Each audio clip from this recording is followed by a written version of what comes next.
ونعوذ بالله من شرور أنفسنا ومن سيئات أعمالنا من يهده الله فلا مضل له ومن يضلل فلا هادي له أشهد أن لا إله إلا الله وحده لا شريك له وأشهد أن محمدا عبده ورسوله اللهم صل وسلم وبارك على محمد وعلى آله وصحبه أجمعين أوصيني وإياكم بتقوى الله وقد فاز المتقون قال الله تعالى في القرآن الكريم أعوذ بالله من الشيطان الرجيم وأحل الله البيع وحرم الربا سمعنا وأطعنا غفرانك ربنا وإليك المصير أما بعد.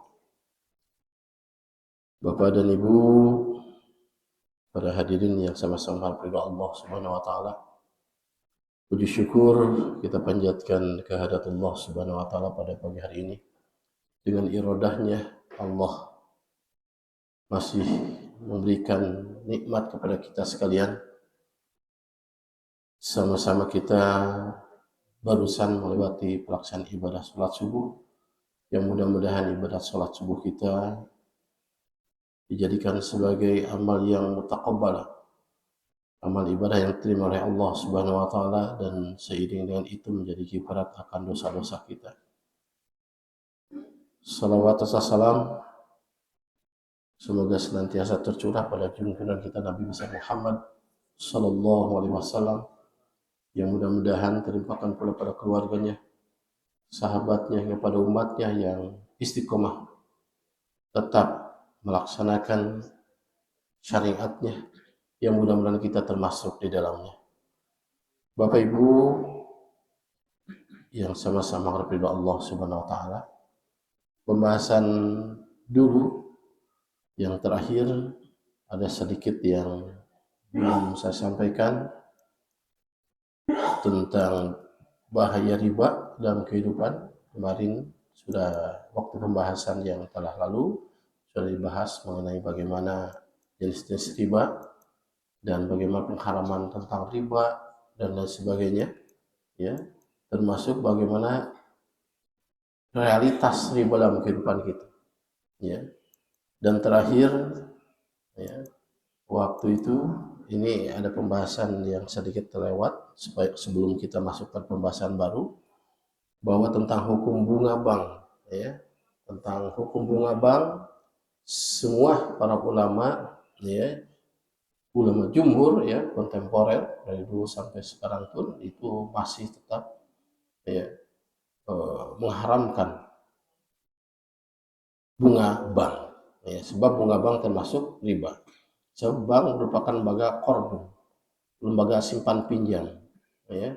Selama akadnya tidak dirubah itu masih riba, ya. Beda halnya dengan bank syariah. Bank syariah itu bukan simpan pinjam, tapi pembiayaan. Ya. Pembiayaan itu bentuknya adalah dalam akadnya jual beli. Banyaknya murabahah. Nanti kita jelaskan, ya, murabahah, mudharabah, syarokah, bai'u bintaman ajil, qardun hasan, dan sebagainya. Produk-produk bank syariah itu kurang lebih seperti itu. Banyaknya murabahah. Murabah itu jual beli, ya, jual beli. Bank konvensional dalam kenyataannya itu menggunakan akad qardun. Qardun itu adalah utang piutang. Sementara dalam ada kata hadis, dalam Rasulullah Subhanahu wa taala mengungkapkan, bersabda bahwa kelebihan dari hutang itu adalah riba. Ya. Makanya konsep Islam itu utang piutang, kata saya mengingatkan kembali, utang piutang itu lebih pada menolong kita mengejar pahala. Kalau utang piutang itu, ya, saya pinjam ke ibu 1 juta, selama saya belum melunasi ke ibu atau ke bapak, itu ibu dan bapak sama pahalanya di hadapan Allah. Ibu dan bapak sedekah pada saya 1 juta setiap hari, ya. Jadi kalau utang piutang itu lebih pada menolong, ya, wa ta'awanu 'alal birri wat taqwa. Dan kata Rasulullah, kelebihan dari utang itu adalah riba. Makanya kalau utang piutang itu ada seorang yang mau pinjam pada kita, lalu kita ini, aduh ini saya pun perlu, gitu kan. Akadnya bukan piutang, akadnya bukan utang piutang. Tapi apa? Jual beli, murabahah. Tanya ke ibu, ke bapak yang mau pinjam itu mau beli apa? Beli anu, belikan sama ibu. So, saya beli 1 juta, ini saya jual 1.200.000, halal itu jual beli. Tapi kalau utang piutang tidak boleh. Nah, makanya bunga bank itu tetap para ulama jumhur ya itu seperti di OKI ya, terus sepatu MUI, buah baju Heli, termasuk beberapa organisasi keislaman yang ada di Indonesia mengharamkan ya bunga bank. Ada yang membolehkan, bukan mengharamkan, membolehkan atas dasar keadaan darurat. Ya, darurat itu adalah kondisi di mana jika kita tidak melakukan itu, kita akan meninggal. Itu darurat kondisinya. Itu boleh. Dan kondisi darurat itu tidak selamanya, tapi sementara. Gak mungkin darurat selamanya. Udah semua darurat aja terus, dikondisikan darurat terus. Ya. Kondisi darurat itu adalah sementara, tidak selamanya. Ya. Meskipun ada, ini beberapa lembaga-lembaga yang membolehkan, ya, membolehkan karena sebenarnya itu masuk pada wilayah syubhat juga. Seperti halnya contohnya ada salah satu organisasi keislaman di Indonesia ya yang mengatakan bahwa bunga bank itu syubhat, itu paling rendah. Syubhat. Ya. Syubhat itu bagi seorang mukmin itu pasti kita akan meninggalkan perkara yang syubhat. Mengapa? Itu wilayah abu-abu, tidak jelas. Ya. Jadi ibu-ibu sekalian, memang dilematis dalam kehidupan kita. Ya, kehidupan kita. Dalam kehidupan khususnya di Indonesia, dalam kehidupan ekonomi, di mana bank konvensional itu mayoritas ya dibanding bank syariah. Makanya ini PR besar buat kita ibu-ibu sekalian ya, untuk lembaga ekonomi mikro pun itu umat Islam belum begitu, di kalangan umat Islam belum begitu tumbuh. Akhirnya apa? Dijadikan kesempatan oleh rentenir untuk meminjamkan pinjaman-pinjaman yang kecil tapi bunganya besar, pinjol dan sebagainya. Makanya PR besar buat lembaga-lembaga Islam, sama salah satunya ekonomi berbasis masjid. Ya, kita seringkali mengharamkan, haram rentenir, haram pinjol, tapi kita tidak memberikan solusi. Makanya ini PR besar buat kita. Ya, saya udah 2 kali membuat lembaga ekonomi mikro ya, berbasis masjid. Itu salah satunya untuk memberikan solusi pada umat. Ya, memberikan solusi pada umat. Kita seringkali mengharamkan tentang rentenir, pinjol dan sebagainya. Tapi kita tidak memberikan solusi. Sebab kalau masalah urusan perut tidak bisa dinantikan. Itu kebutuhan. Ya, makanya ini salah satu PR besar buat kita, masjid-masjid, bagaimana mengelola keuangan masjid itu sehingga bisa menjadi solusi terhadap umat. Itu kita bisa kelola. Ya. Kelola. Zakat pun bisa zakat produktif. Wakaf produktif, ya. Makanya ini perlu ada pengetahuan berkaitan dengan ekonomi mikro berbasis masjid. Sehingga masjid itu bukan hanya tempat sholat. Coba kalau masjid tempat sholat saja, sholat berapa menit Bapak Ibu sekalian? Berapa? 5 menit, 10 menit itu include wudhu gitu ya. Sudah termasuk wudhu 10 menit itu. Coba bayangkan kalau hanya digunakan untuk sholat saja, 10 kali 5, 50 menit 1 hari. Gedung sebesar gini, semewah gini, hanya dipakai 50 menit 1 hari. Mubazir. Makanya dijadikan pusat peradaban. Ya, pusat peradaban di mana masalah umat itu kembalinya ke masjid. Termasuk anak-anak, daripada mejeng-mejeng di kafe, mejengnya di masjid. Ya, siapkan kafe gitu ya. Itu bisa jadi bisnis juga Pak Prof. Ya. Saya hari-hari seringnya di Kota Baru. Ya. Sebab saya di kantor travel saya, kebetulan saya diamanahkan untuk mengelola travel baru di kota baru. Setiap hari kalau ngantor di sana itu saya ke masjid.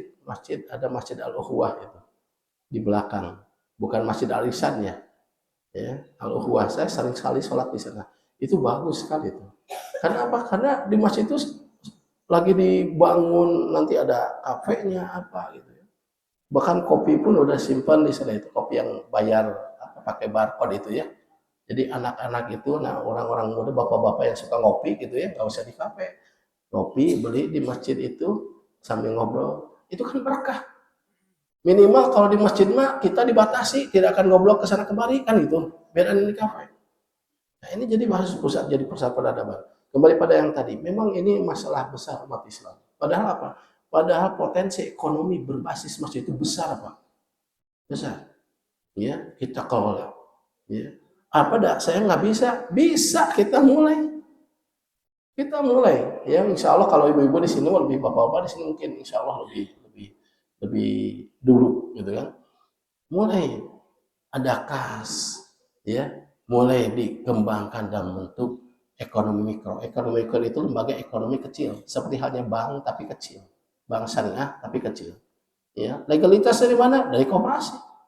Ya, supaya kita tidak menyalahi undang-undang. Ya, legalitas koperasi. Saya sering belajar mengelola masyarakat berbasis masjid, itu luar biasa berkah Bapak Ibu sekalian. Kita bukan hanya mengatakan haram ini, tapi kita ada solusi. Ya, ada solusinya. Wah, rentenir haram, itu haram. Solusinya mana? Nah, ini urusan perut. Dan masalah perut kok tidak bisa dikasih sama dalil. Ya, coba ibu-ibu lapar, bapak-bapak lapar, kasih dalil, nggak bisa. Ya, nah ini masalah kita. Padahal kita ini umat mayoritas. Jika masjid ini, ya, setiap masjid punya semangat yang sama, luar biasa, akan berkah, menjadi pusat peradaban. Innama ya'mur masajidallahi man amana billahi wal yawmil akhir. Sehingga orang-orang yang memakmurkan masjid itu orang pasti itu. Kata Rasulullah, saksikan dia orang yang beriman. Saksikan dia orang beriman. Orang beriman. Man amana billahi wal yawmil akhir. Ya. Jadi taruhannya keimanan kita. Kalau masjid tidak makmur, berarti orang-orang itu tidak beriman.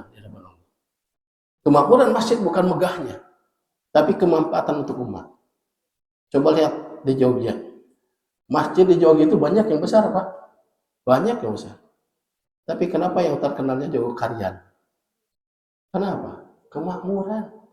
Padahal masjidnya mungkin, mohon maaf, lebih mewah ini daripada Jogokarian. Ya, kecil ya, Bu ya. Kecil. Tapi Allah tidak melihat kecil dan besarnya untuk memperlihatkan bagaimana masjid yang makmur itu. Tapi apa kemanfaatan bagi umat? Saya pernah berapa kali sering kalau ke Jogja itu, Jogokarian mampir. Bahkan suatu kesempatan saya ngobrol sama ketua DKM-nya yang agak, mohon maaf, gemuk-gemuk ya, sering di TV itu kalau jadi rujukan itu tentang Jogokarian. Saya ngobrol, ya. Setelah ngobrol ke sana kemari, dia nanya ke saya, Ustaz, asal dari mana? Saya dari Bandung, kata saya. Awalnya saya udah ngobrol, saya ingin belajar di sini nih, bagaimana cara mengelola masjid. Pas terakhir dia nanya ke saya, Ustaz dari mana? Saya dari Bandung. Jauh-jauh dari Bandung kita, katanya. Kita pun belajarnya dari Istiqomah dan Masjid Salman ITB, katanya. Waduh, kata saya, malu saya. Kita pun belajar dari Masjid Istiqomah, katanya, dan Masjid Salman ITB. Ya, luar biasa. Tapi masjid yang kecil itu kemanfaatan luar biasa. Ya, ini Bapak Ibu sekalian, mari kita sama-sama ini masjid yang megah ini, ya, mulai lembaga ekonomi mikronya. Insya Allah Bapak Ibu sekalian berkah kalau ngurus masjidnya, insya Allah banyak kebaikan. Sebab Bapak Ibu sekalian, ini hari demi hari kita sekarang melalui hari baru. Ini kan sebenarnya satu langkah lebih dekat dengan kematian. Yang jadi masalah sudah punya bekal apa kita untuk akhirat. Dan kita akan menghadapi itu nanti hisab, termasuk masalah harta itu. Berat ini. Tentang harta ini 2 kali kata saya itu. La tazul qadama abdin hatta yus'ala an arba'in. Tidak akan melangkahkan kaki seorang hamba sebelum ditanya 4 perkara. Yang salah satunya adalah an malih, tentang harta. Dari mana kamu dapatkan dan kemana kamu gunakan. Kita akan melalui itu. Kita akan mulai itu. Makanya dengan memakmurkan, dengan mengurus masjid, insya Allah berkah, berkah. Ya, di sini banyak ruangan, spare tempat, mungkin bisa dimanfaatkan untuk lembaga ekonomi umat. Ada tetangga kita yang perlu uang untuk beli sesuatu, datang ke masjid. Inilah masjid pusat peradaban itu. Ya, insya Allah. Saya yakin potensi-potensi yang ada di sini itu bisa menjadikan masjid Baitul Mukmin ini sebagai masjid percontohan, ya, percontohan untuk menjadi rujukan permasalahan-permasalahan umat, ya, mulai dari ekonominya, ya, membantu ekonomi, sosial dan sebagainya, ya. Insya Allah mungkin di sini di masjid ada stok juga sembako, ya, siapkan, ya, lumbung-lumbung, ya, pangan untuk orang-orang yang darurat, tidak punya makanan, tidak punya beras, datang ke masjid. Itu. Jadi bukan kebanggaan Bapak Ibu sekalian kalau di masjid saldo masjid setiap Jumat nih kadang-kadang kan ya. Saldo masjid sekian puluh miliar. Wah, masjidnya itu saldo, itu bukan kebanggaan. Berarti pengurus masjid tidak bisa menggunakan, dan orang yang mengimpakan itu belum dapat pahalanya. Mengapa? Uangnya mengendap, belum dimanfaatkan pada umat. Jadi kalau Joko Karyan itu salah satunya apa? Setiap saldo nol itu. Jadi laporan itu setiap Jumat nol. Mengapa? Berarti itu pengurus pinter dalam mengelola uang itu, sehingga orang-orang yang memasukkan ke kencang itu langsung ngalir pahalanya. Ngalir pahalanya. Mengapa? Uangnya tidak mengendap. Ya. Jadi ini, ya, ibu-ibu masalah uang nggak usah khawatir untuk masjid, Bapak. Ya, nggak usah khawatir. Ya, saya ngurus masjid belum pernah saldo nol. Ada lagi. Beli sembako kata saya, apalagi waktu dulu ya pandemi ya, belikan sembako, simpan di kamar marbot kata saya. Kalau ada yang minta kasih, nggak usah diseleksi, diisi formulir, jangan, kasihan. Urusan berbohong urusan dia sama Allah, itu aja kata saya. Kasihan kondisi waktu pandemi itu. Ya, nggak usah nanya ke ketua DKM ke saya, ini Pak Ade, nggak usah, kasihkan aja. Masalah berbohong urusan dia semua. Ya, jadi terus mulai ekonominya, sosial dan sebagainya berkah insya Allah. Dan saatnya kita nanti meninggal, mungkin amalan itu yang bisa menyelamatkan kita di depan Allah Subhanahu wa taala. Kerja mah mungkin tidak ada pahalanya karena sudah digaji. Ngurus masjid mah tidak ada digajinya. Itu mungkin yang bisa menyelamatkan hisab kita sama kebaikan kita. Berat di hadapan Allah. Kenapa? Innama ya'muru masajidallahi man amana billahi wal yawmil akhir. Nah, ini Bapak Ibu sekalian. Ini berkaitan dengan pembahasan tentang riba ini, ya kembali akhirnya ke masjid, ya. Nah, kita harus ada solusi. Ya, mulai insya Allah. Dan uangnya cuma 2 juta nih, nggak apa-apa, manfaatkan uang 2 juta itu. Dan kita bukan niatnya bisnis, ya, niatnya bisnis, bukan yang namanya ekonomi umat itu bukan pure bisnis, tapi pure dakwah sosial, ya, sosial, dakwah dan sebagainya. Jangan sampai kata saya tadi kita mengharamkan, tapi kita tidak memberikan solusi, ya. Ada solusinya, enak tuh, enak aja Bapak mau mengharamkan, mana solusinya? Udah ke rentenir aja lagi. Akhirnya kan gitu, ya, pinjol aja lagi. Nah, kita ada solusinya, ya, insya Allah. Rasulullah bukan ekonom, ya. Para sahabat bukan ekonom, tapi Rasulullah dan membangun peradaban Islam itu salah satunya yang dibangun adalah lembaga ekonominya, Baitul Mal. Di sana itu Baitul Mu'tamil. Ya, di sana salah satu solusi. Jadi Bapak Ibu sekalian, ya, ini memang solusinya itu menabung di bank syariah, memilih akad mudharabah, musyarakah, dan salah satunya adalah koperasi syariah. Ya, ini BMT ini salah satu solusi. Sebab ibu-ibu bapak sekalian, ini ternyata yang terjerat pinjol itu banyak.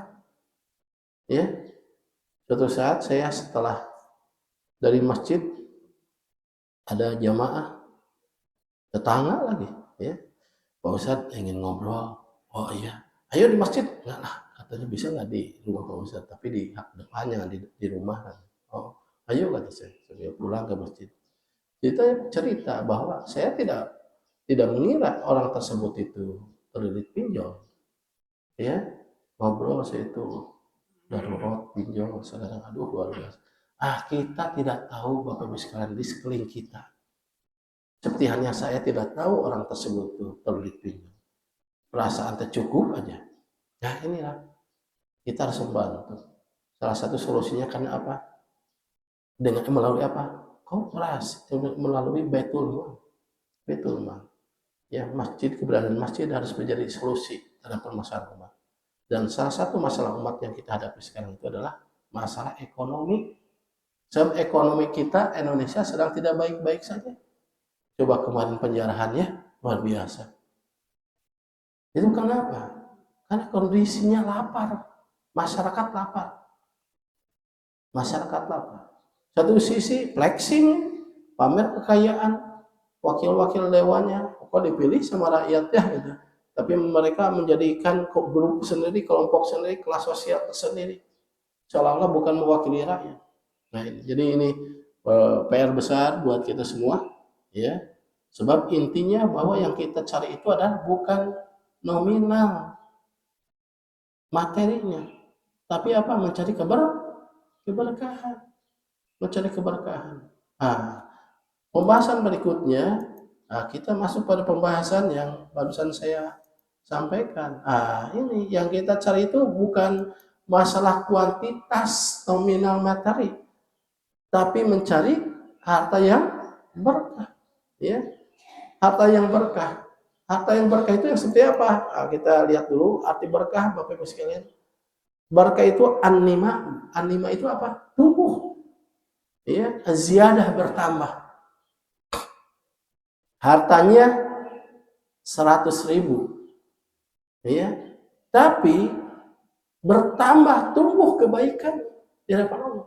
Kata berkah itu bukan hanya urusan harta, ya. Dalam Al-Quran itu ada tempat yang berkah, ya, alladzi barakna haulahu, ketika Allah menjelaskan tentang Palestina, ya, apa namanya itu, masjid apa? Ya, tanah yang diberkahi, ya, alladzi barakna haulahu, ya. Ini keberkahan. Keberkahan itu bukan hanya dalam urusan harta, urusan tanah, waktu, usia dan sebagainya. Berkah, tumbuh. Ibu-ibu waktu satu harinya 24 jam sama ya dengan bapak-bapak, sama. Tapi dalam satu hari itu ada orang yang banyak melakukan kebaikan dalam 24 jam itu, memberikan solusi pada umat, memberikan kebaikan-kebaikan yang lainnya. Ada yang 24 jam itu sia-sia. Nah, uang pun sama. Allah memberikan rezeki pada kita, ada yang dengan rezeki itu tidak ada kebaikan di dalamnya. Tapi ada orang yang memberikan rezeki yang terbatas, tapi banyak kebaikan di dalamnya. Ini berkah. Ya, usia. Ada yang usianya, Bapak Ibu sekalian, kemarin itu ada yang meninggal ketika aktivis di lembaga sosial, ya. Itu meninggal mukanya berseri gitu kan. Itu kan susah, tidak bisa ciptain jaim Ibu kalau meninggal. Nanti mas saya kalau meninggal mau tersenyum, nggak bisa. Itu Allah nampakkan itu. Ya, karena apa? Hari-harinya ngurus umat itu. Padahal usianya hanya belum sampai 40 tahun. Coba, berkah ya. Banyak juga yang usianya panjang tapi tidak kebaikan. Nah ini, makanya kita jangan mencari orientasinya harta yang banyak, bukan, harta yang berkah. Kita tenang, anak sehat, tentram, kebaikan. Dengan harta itu bisa menolong orang lain. Keberkahan. Ya, ziyadah. Ya, ziyadah. Saya persingkat saja waktunya tidak terasa, sudah setengah. Ya. Dalam Al-Quran kata berkah, ya, itu seringkali dikaitkan dengan keadaan, tempat dan sebagainya. Ya. Dan kaitan dengan ketika Allah Subhanahu Wa Taala Isra dan Mi'raj, ya, itu malam yang diberkahi, kan gitu ya. Ya, inna anzalnahu fi lailatin mubarakah. Ya. malam yang diberkahi. Malam yang berkahi, kenapa malam itu dinamakan malam yang berkahi? Karena apa? Malam tersebut banyak kebaikan-kebaikan. Bahkan jika kita beribadah pada malam itu sama dengan beribadah 1000 bulan. Ya. Kaitan dengan Masjidil Aqsa, tanah Palestina, tanah yang diberkahi. Ya. Subhanalladzi asra bi 'abdihi lailan minal masjidil haram ilal masjidil aqsa alladzi barakna haula. Tanah yang berkahi. Ya.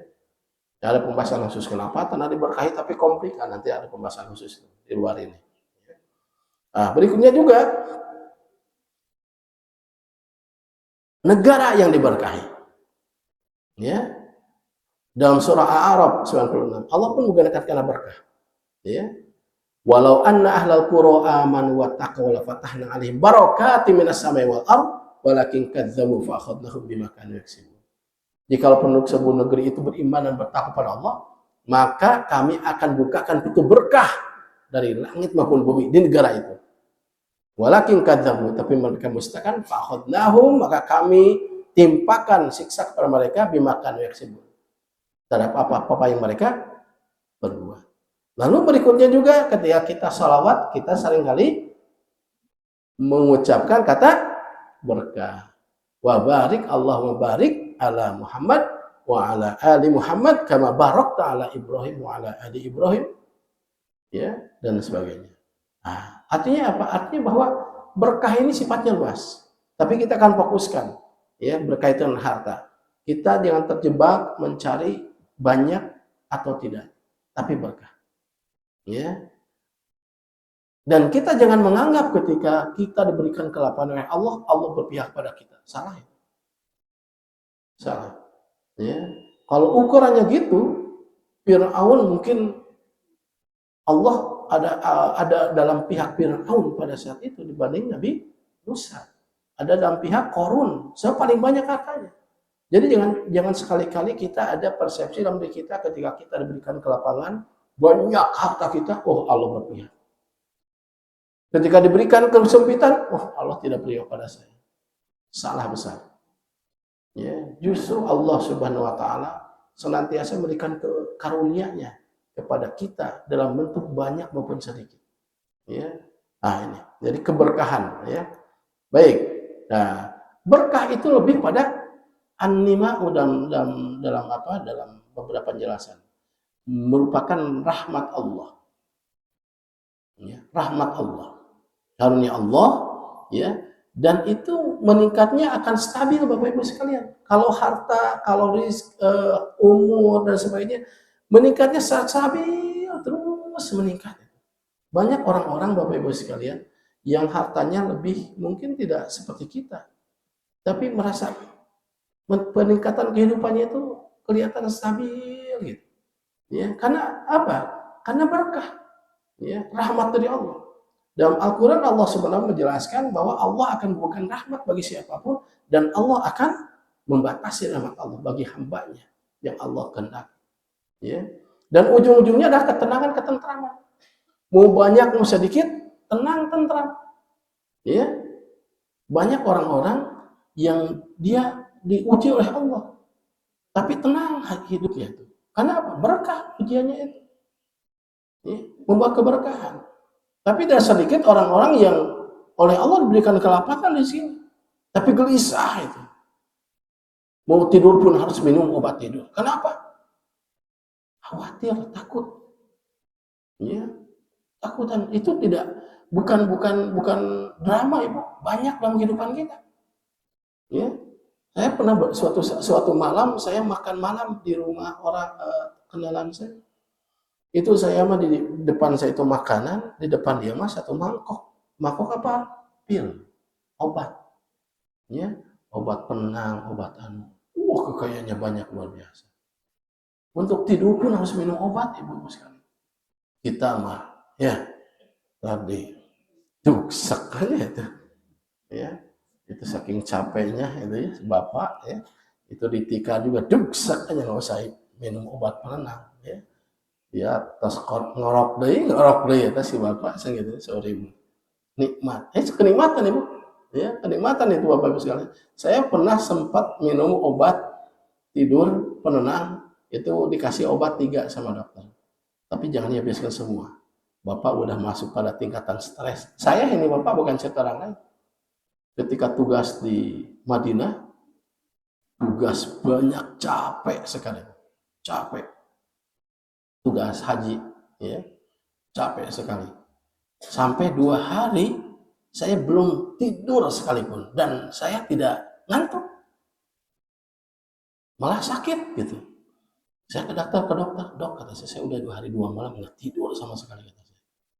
Ya kan mikir, aduh ini khawatir jamaah, aduh ini khawatirkan itu. Apa kata dokter? Pak Ustadz udah masuk pada tingkatan stres yang tinggi. Ya, saya kasih obat ya. Benar ibu bapak sekalian, minum obat berapa menit udah nggak sadar saya, langsung ya obat penenang itu. Ya, tapi alhamdulillah 3 itu tidak dihabiskan semua. Ya, 2 hari dua obat udah normal lagi, alhamdulillah kata saya, udah nggak stres lagi. Ya. Nah itu, jadi banyak orang-orang yang kayaknya banyak untuk tidur saja harus minum obat. Kenapa? Tidak tenang, keberkahan tidak terasa, nikmatnya tidak terasa. Ya, makanya itu tenang, tentram, Bapak Ibu sekalian. Makanya jangan berpikir banyak uang, Bapak Ibu sekalian. Ya, kita dalam kehidupan kita udah tenang-tenang, itu rezeki dari Allah. Ya, itu luar biasa Bapak Ibu sekalian. Kalau masalah rezeki itu jangan sekali-kali dikaitkan dengan uang. Rezeki dari Allah itu berupa ketenangan, ketentraman, nikmat tidur, makan nikmat dengan perda, sambal juga, aduh kalimat. Ya, banyak orang yang makan 1 porsi di restorannya berapa juta, tapi nggak terasa nikmatnya itu. Ya, kayak kita kan kalau masuk ke restoran nikmatnya nggak terasa. Coba apa? Mikir pas nanti mau pulang, ngalah ini berapa gitu ya.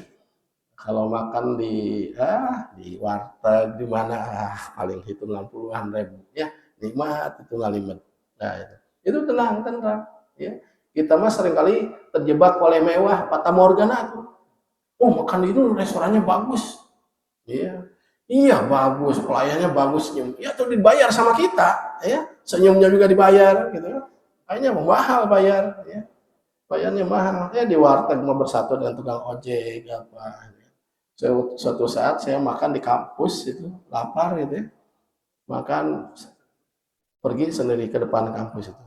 Makan biasa kalau kita makan bukan pejabat ya. Makan di warteg gitu. Lalu ada mahasiswa gitu ya. Bapak, kenapa makan di sini? Ya lapar kata saya. Ya tuh jangan makan di sini Pak. Nggak boleh kata saya. Emang siapa saya itu gitu ya. Ayo makan sama-sama gitu ya. Makan sama-sama mahasiswa di warteg. Nikmat ya. Ya. Daripada makan pencitraan ya. Akhirnya rekening jebol gitu kan. Nah itu. Jadi nikmat, tenang. Makan, tidur, kehidupan kita. Tenang, tentram. Itu berkah Bapak Ibu sekalian. Nah, berikutnya.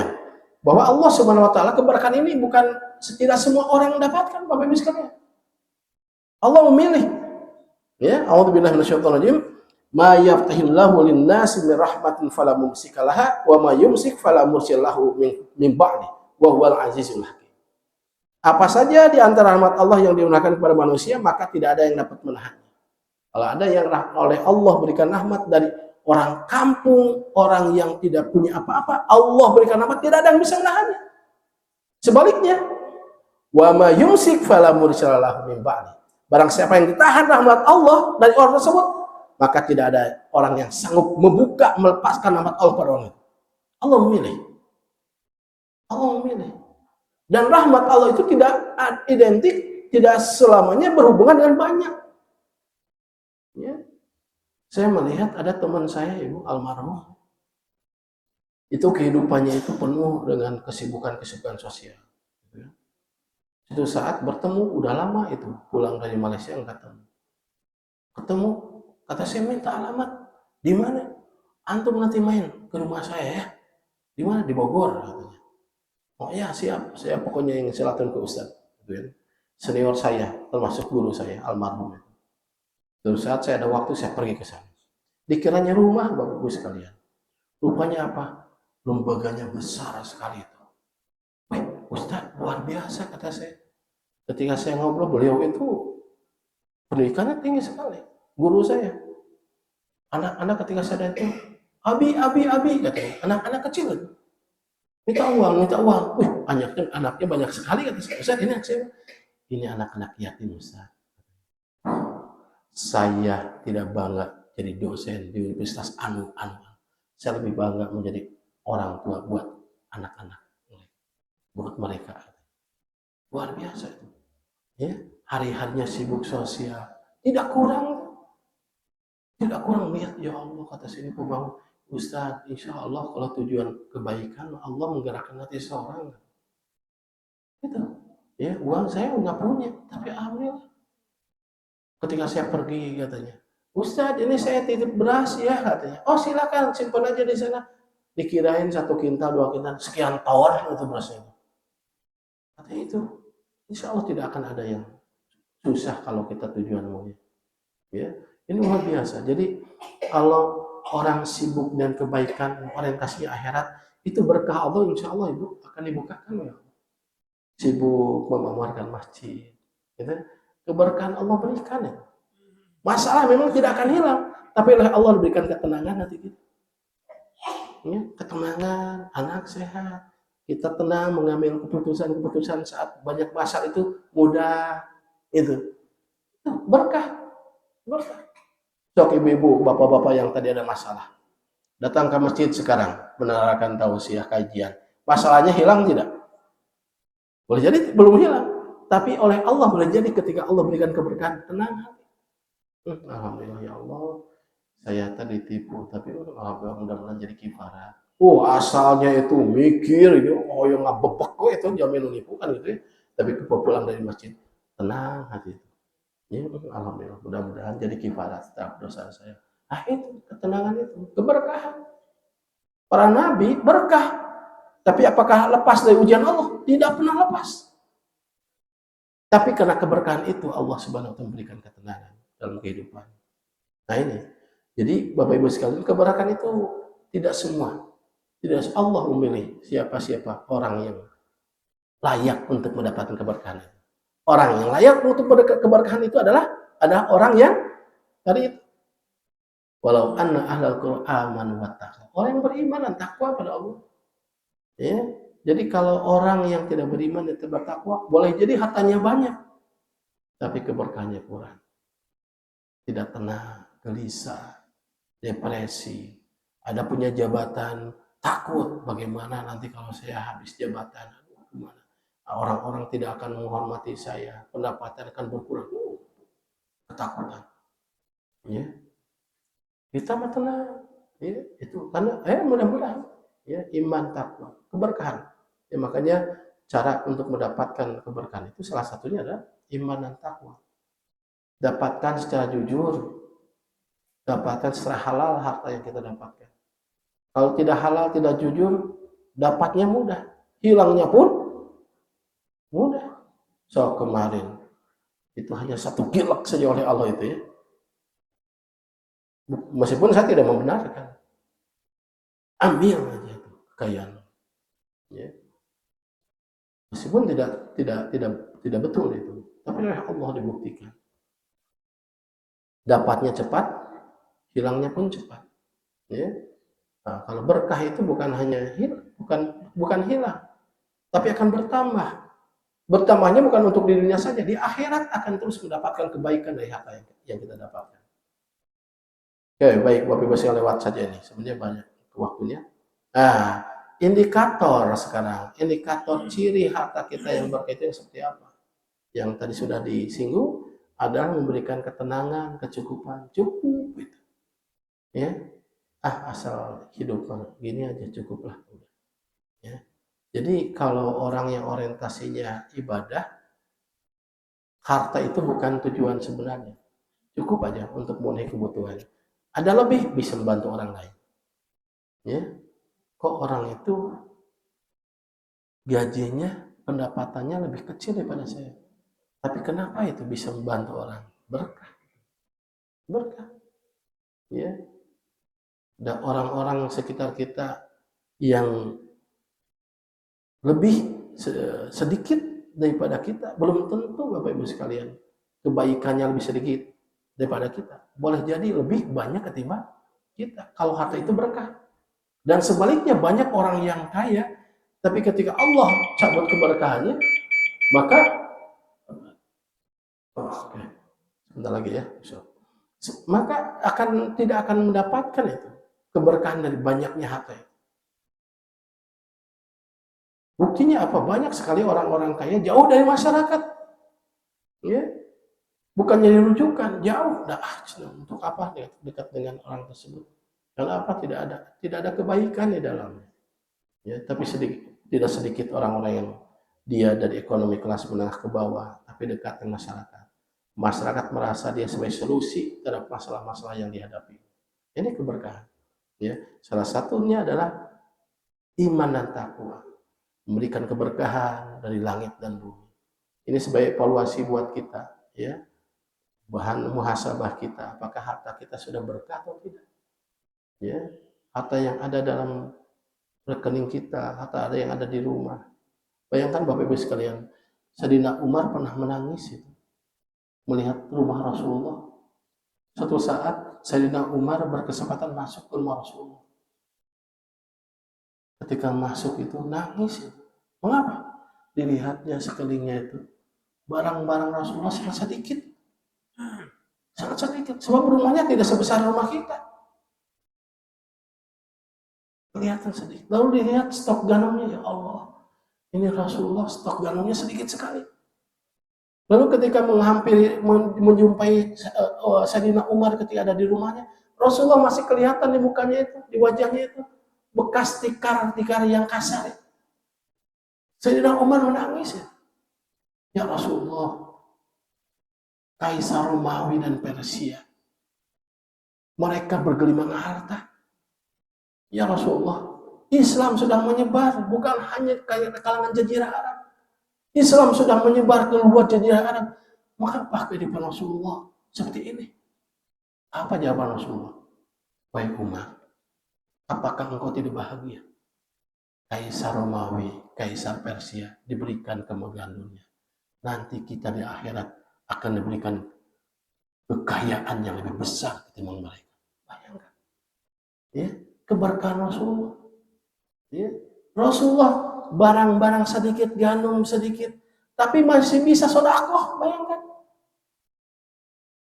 Kita mah kadang-kadang berat ya Bu ya. Ya, berat itu. Saat-saat kita akhir bulan, stok keuangan sedikit, ada orang yang mau pinjam uang. Nah, ini coba oleh Allah. Ya, coba masih bisa membantu enggak? Nah, ini keberkahan.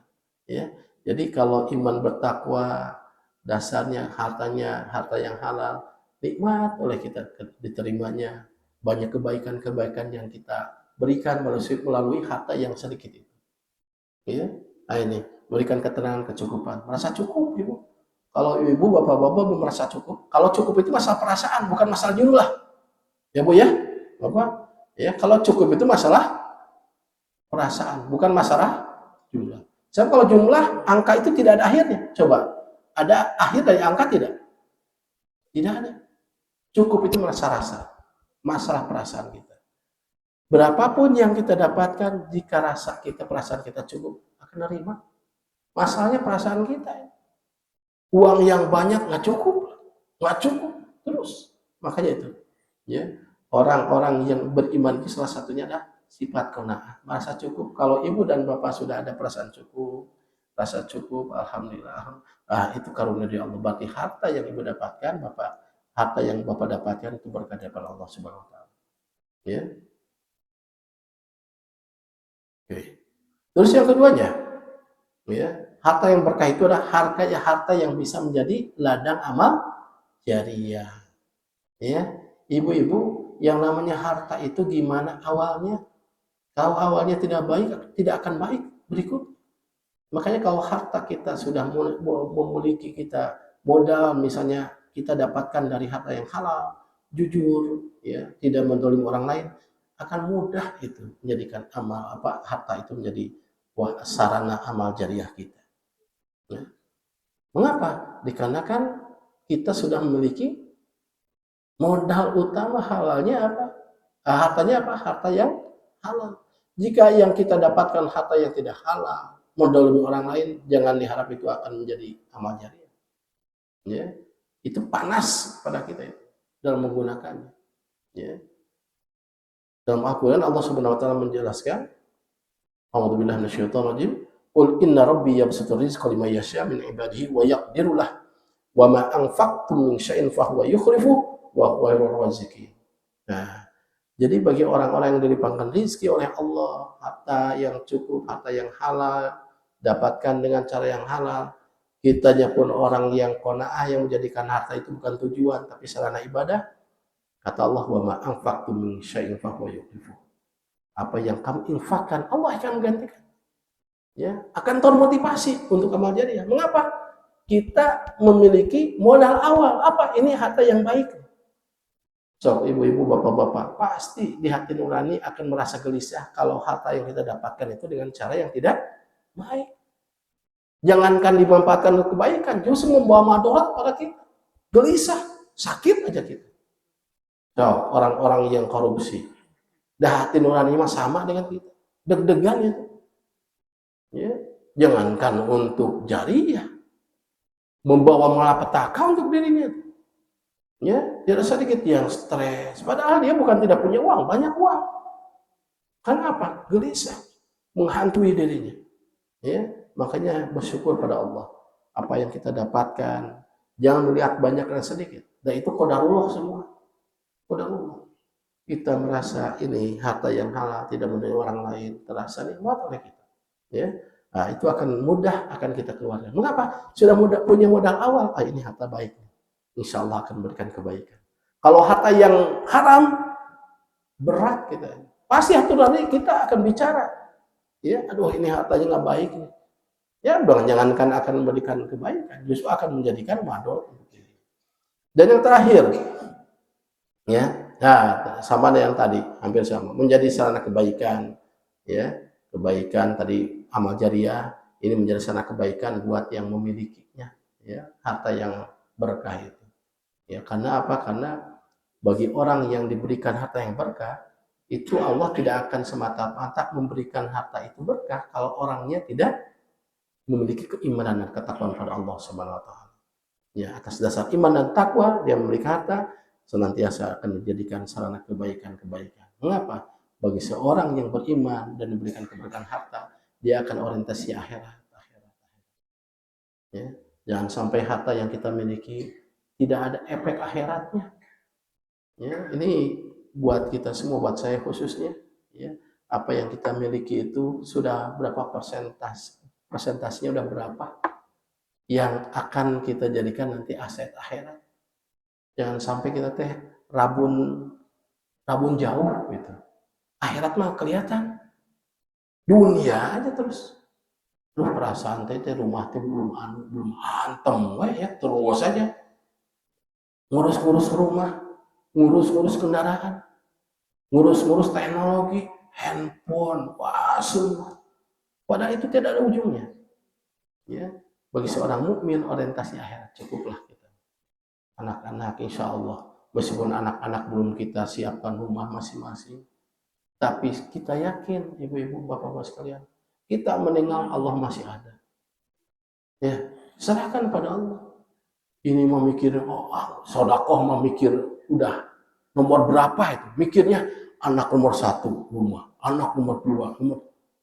Belum tentu anak kita itu bisa membawa amanah itu dari kita dengan cara yang baik. Mungkin boleh jadi ketika mereka diberikan keterbatasan harta ketika saat meninggal, mereka dewasa, Allah berikan rezeki yang lebih halal. Ya. Nah, jadi kita orientasinya terus akhirat supaya apa yang kita miliki, harta itu termasuk harta yang berkah ketika harta itu menjadi sarana kebaikan. Bapak Ibu sekalian, itu saja yang bisa saya sampaikan. Kurang lebih jika ada yang kurang, insya Allah kita lanjutkan ya pada pembahasan-pembahasan yang lainnya. Sebab ini masih dalam tema ekonomi syariah, kita akan bahas tentang bagaimana konsep-konsep murabahah, ya berikutnya mudharabah, ya musyarakah dan sebagainya, supaya ibu-ibu bisa menjadikan harta yang ibu-ibu dan bapak-bapak miliki ketika penggunaannya itu tidak menyalahi syariah, ya. Karena apa? Karena salah satu yang harus kita hindari yang paling berat itu adalah riba, ya. Itu saja Bapak Ibu sekalian. Mari di penghujung kajian kita kali ini kita mohon pada Allah kebaikan-kebaikan. Semoga Allah Subhanahu wa taala memberikan keistiqomahan kepada kita sekalian sehingga dalam kehidupan kita senantiasa ada dalam syariatnya. Rabbana atina min ladunka rahmatan wa hayyi lana min amrina rasyada. Ya muqallibal qulub tsabbit qulubana ala dinik wa ta'atik. Allahumma inna nas'aluka al-'afwa wal 'afiyata wal mu'afata daimatan fid din wa dunya wal akhirah. Allahumma habib ilaina al-iman wa zayyinhu fi qulubina wa karrih ilaina al-kufra wal fusuq wal isyan waj'alna minal rasyidin. Rabbana atina fid dunya hasanah wa fil akhirati hasanah wa qina adzaban nar. Walhamdulillahi rabbil alamin. Billahi fi sabil haq. Wassalamu alaikum warahmatullahi wabarakatuh.